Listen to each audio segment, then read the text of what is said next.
Assalamualaikum warahmatullahi wabarakatuh.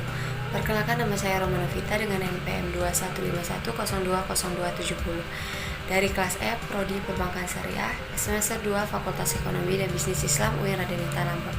Baiklah, di sini saya akan membuat video tentang mereview jurnal yang berjudul Adab-adab terhadap Al-Quran.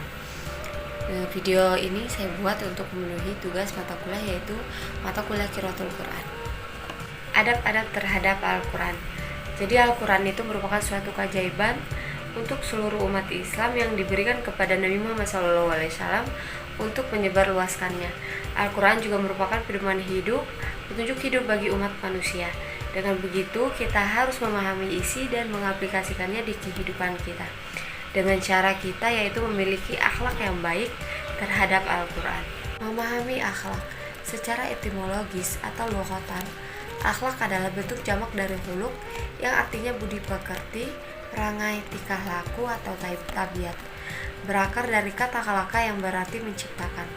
Seakar dengan kata khaliq atau pencipta, makhluk atau yang diciptakan. Di dalam Diraatul Ma'arif dikatakan artinya akhlak ialah sifat-sifat manusia yang terdidik. Dari pengertian di atas itu dapat kita ketahui bahwa akhlak itu adalah sifat-sifat yang dibawa manusia sejak lahir, yang tertanam dalam jiwanya dan selalu ada padanya. Sifat itu dapat terlahir berupa perbuatan baik, disebut akhlak yang mulia, atau perbuatan buruk, disebut akhlak yang tercela dengan pembinaannya. Secara terminologis atau istilah, ada beberapa definisi tentang akhlak. Menurut Imam Al-Ghazali, akhlak itu adalah sifat yang tertanam dalam jiwa kita yang menimbulkan perbuatan-perbuatan dengan gampang dan mudah, tanpa memerlukan pemikiran dan pertimbangan. Sedangkan menurut Ibrahim Anis, yaitu akhlak adalah sifat yang tertanam dalam jiwa kita yang dengannya lahir macam-macam perbuatan, baik atau buruk, tanpa membutuhkan pikiran dan pertimbangan. Ada juga yaitu dari hakikatnya, yaitu khuluq atau budi pekerti, yaitu akhlak adalah suatu kondisi atau sifat yang telah meresap dalam jiwa dan menjadi kepribadian, hingga dari situ timbullah berbagai macam-macam perbuatan dengan cara yang spontan dan mudah, tanpa dibuat-buat dan tanpa memerlukan pemikiran. Apabila dari kondisi tadi timbul kelakuan yang baik dan teruji menurut pandangan syariat dan akal pikiran. Akhlak kepada Al-Quran. Akhlak kepada Al-Quran itu merupakan suatu akhlak yang baik atau akhlakul karimah. Kita sebagai manusia yang memiliki iman terhadap Al-Quran harus paham betul bagaimana akhlak kita kepada Al-Quran, adab kita membaca Al-Quran, dan lain sebagainya.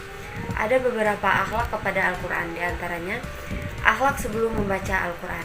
Yang pertama adalah suci dari hadas kecil dan hadas besar. Hadas besar meliputi keluarnya air mani bersetubuh, haid pada perempuan, melahirkan, dan nifas.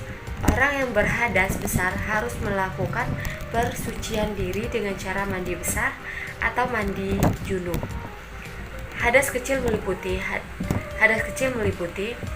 yaitu berak, kencing, atau orang yang mengalami keadaan tersebut tidak wajib mandi atau tidak ada baginya mandi wajib. Cukup dia berwudu setelah dia membersihkan dirinya dari hadas tersebut.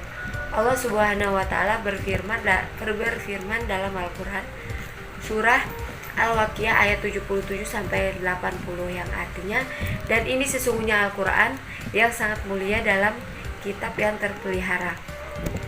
Tidak ada menyentuhnya selain hamba-hamba yang disucikan, diturunkan dari Tuhan seluruh alam. Kedua, akhlak pada saat membaca Al-Quran, yaitu dimulai dengan membaca ta'awuz seperti firman Allah SWT dalam Quran surah An-Nahl ayat 98-99 yang artinya yaitu, apabila kamu membaca Al-Quran, maka minta perlindunganlah kepada Allah dari syaitan yang terkutuk. Sesungguhnya syaitan itu tidak ada kuasa baginya atas orang-orang yang beriman dan bertawakal kepada Tuhannya. Kemudian dilanjutkannya dengan membaca basmalah. Mengerjakan urusan lain yang dianggap penting itu sebaiknya dimulai dengan membaca basmalah agar diberkahi oleh Allah Subhanahu wa taala. Apatah lagi membaca Al-Quran yang merupakan firman Allah Subhanahu wa taala, sepantasnya lah dimulai dengan membaca basmalah.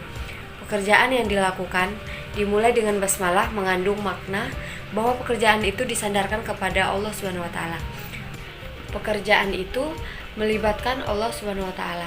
Setelah itu mengucapkan amin setelah membaca surat Al-Fatihah.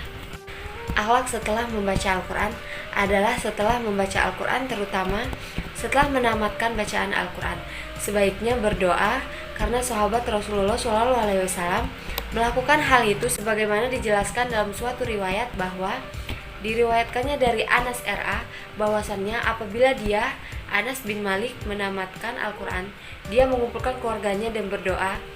Hadis diriwayatkan oleh Abu Daud. Perlu diketahui pula bahwa menamatkan bacaan Al-Quran sebaiknya memilih waktu awal malam atau awal siang. Karena siapa yang menamatkan bacaan Al-Quran awal malam, maka malaikat mendoakannya sampai subuh. Dan siapa yang menamatkannya bacaan Al-Quran awal siang, maka malaikat mendoakannya sampai malam. Baik, mungkin hanya itu saja review tentang adab terhadap Al-Quran. Saya ucapkan terima kasih. Wassalamualaikum warahmatullahi wabarakatuh.